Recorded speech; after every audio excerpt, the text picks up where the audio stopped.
जन्मदिन को आडंबरपूर्ण भाव में पालन नक रक्तदान शिविर आयोजन कर निरा उदाहरण सृष्टि करछंती प्लस टू छात्री।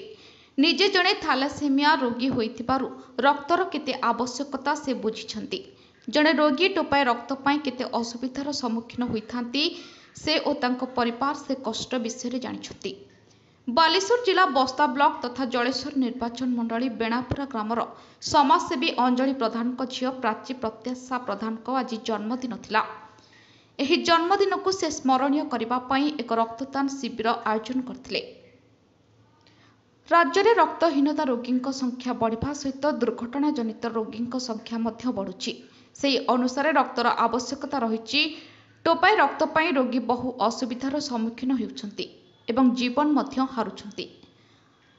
रक्त भंडार रक्त अभाव थिबा बेले फेरी आसिबा जे जड़े रक्तहीनता रोगी पाई केते विपद ताहा से निज आगरे असुविधार सम्मुखीन हेउथिबा रोगी मानकु देखि बुझिछंती।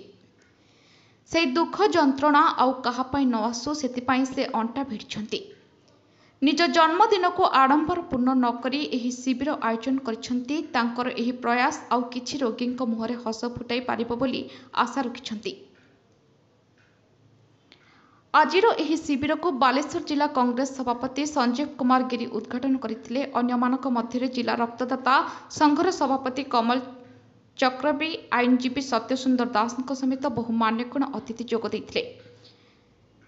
शिविररु 22 यूनिट रक्त संग्रह होइतला।